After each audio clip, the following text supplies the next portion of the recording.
This week, as we continue the sermon series, the first week we talked about the Grinch, and the Grinch was made it was written before the movie, but the cartoon movie, the real Grinch, the only one that you really need to watch or should be watching, was mid '60s, early '60s, and we're going to talk today about Charlie Brown. And Charlie Brown came along a year or two before the Grinch movie. So Charlie Brown really didn't get a chance to see the Grinch and connect at a certain level with the Grinch, but he must have heard the stories because Charlie Brown has a little Grinch in him. But we talked about the Grinch, and the Grinch was Grinchy because he didn't understand Christmas. He didn't get it. And at the end, he finally started to feel something powerful moving, that he knew Christmas was a little bit more than gifts and trees and stuff. Then we talked about, the second week, we talked about A Christmas Story. And A Christmas Story, we kind of derived some of the characteristics of God from that movie. And last week, we talked about Elf. And I started with this crazy tangent that I went on about autonomous cars. If you were here, you probably are like, yeah, what in the world was that about? Anyway, the point of that was that an autonomous car, we're finally to that point where we've gotten smart enough to create a technology, and it's taken us so long to create a technology that can do something almost as well as we do instinctively, almost, right? Except, we haven't gotten to the point where cars can reproduce themselves yet, which would be great, right? You buy 2 cars, and then by the end of the year, you have 4. And then the original 2 have grandchildren, and then there's 8, Like, that would be great. But we haven't gotten there yet. But I said that because the point of Elf, the Elf code, right? The 3 things that they're instilled with from baby elfhood up was that every day should be like Christmas. Treat every day like Christmas. And there's always room on the good list. And that the best way to share Christmas cheer is to sing for all to hear, right? But every day like Christmas is celebrating the fact that there's a creator. There's someone who so incredibly made all of this. And the point of Christmas is that the Creator just didn't create. He's still with us and active and participating, and he broke into history. And we should celebrate that every day. This week I want to talk to you about Charlie Brown and a Charlie Brown Christmas. And Charlie Brown, I don't know if you've ever seen the show. I'm sure most of you have. But he opens up with a problem. He's not sure why he's depressed. Everybody else is all happy and joyous, and he gets it. He should be. But he also gets the Grinch thing. There's a part of him that isn't happy about the commercialization of Christmas and the stuff, right? But he comes out and we meet him. The kids are ice skating, and he's going ice skating with Linus. And he goes over to Linus's house and gets Linus, and they're on their way. And Linus is all like about ice skating. He's like, yeah, this is going to be great. I'm going to go have... You ever do that with a friend? You're going to do something fun, and then Charlie Brown just brings it down. They stop, and Linus and Charlie Brown are like this on the fence, and Charlie Brown's like, man, I am just so miserable and depressed this Christmas. He's like, he starts to bare his soul to his buddy. And Linus is just like, wow. This just isn't the time for this. I'm on my way to skate. So he kind of blows him off, right? Did you ever, well, you probably have been on the receiving end of this, but also probably give it a little too. I know I do, and I have been, where you go to someone with a problem you have, someone who loves you, someone who trusts you and you trust, and you go to them and you just share what's on your heart.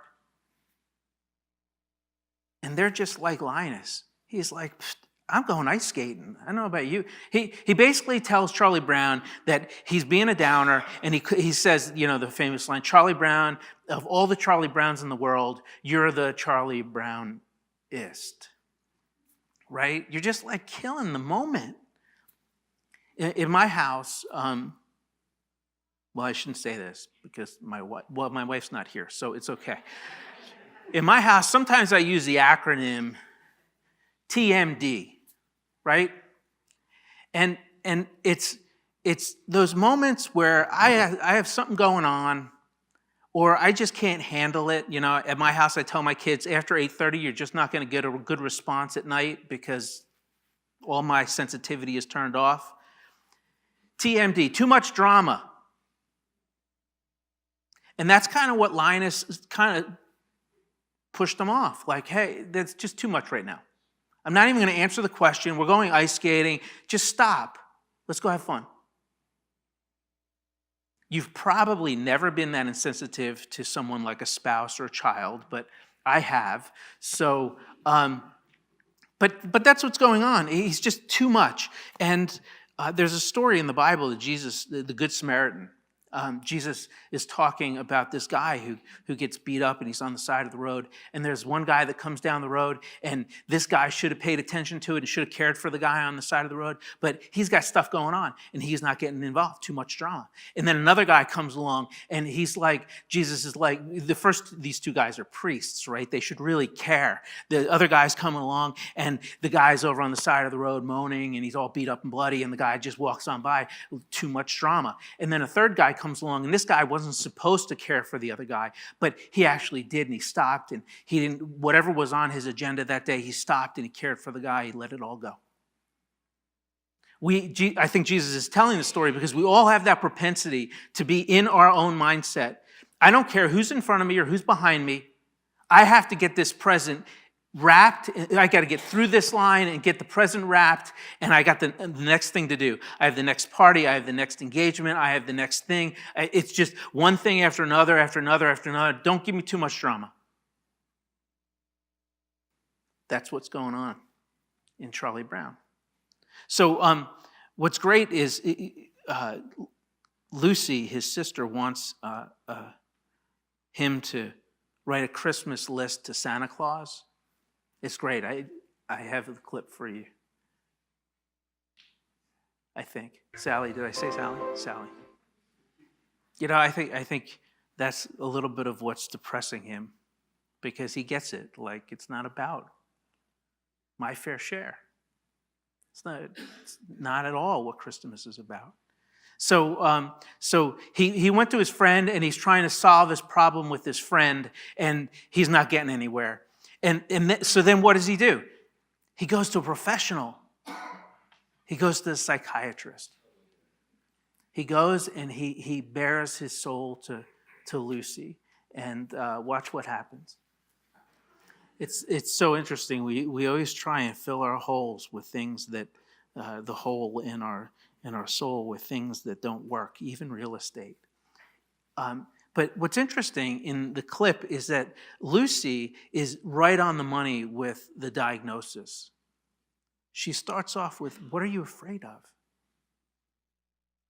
And if you boil down all of the anxiety, all of the tension, all of the depression, all of it, so often we get to the point where we're afraid of something. And she goes through the list. And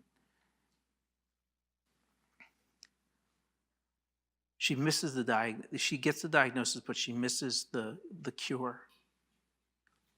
So often, we find people telling us, or we find ourselves telling others, that to solve the problem, we just need to get involved. You need to plug in and do something. It's actually a subtlety on the good works, get good things. Lucy idea, Sally idea, right? The Old Testament kind of concept of if we do good, then we get good stuff. And if we do a lot of good, we get a lot of good stuff. And it breaks down at some level. But it's not about what we do. That's a distraction. And he finds that out. He goes and he engages in the Christmas show as the director. And not soon after that, he finds himself getting so frustrated because he's getting bombarded by so much stuff that's not about Christmas that he loses it. And we go back to the first clip where you hear him yelling, "Does anybody know what Christmas is all about?" And that's where Linus comes in and he recites the scripture. What's interesting about that clip, I didn't notice this, my wife shared it with me, is that Linus always has his blanket, his security blanket with him, right? Everywhere he goes, he's got a security blanket because he's insecure about this or that, and he holds it close. And he drops it. Faced with the truth of the gospel, he can let go of his insecurity. Because that's what the gospel does.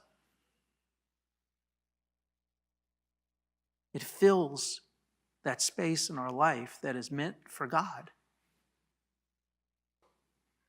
It's not the Bible per se, but it's a recognition of what God has done and who God is, and the invitation of letting God into our lives. That's the good news. It's God breaking forth into the world. It's knowing that God cares so much about you and me, that he's active in our lives and participating. And you know what I think Charlie Brown's fear is? I think he's afraid of being alone or lonely.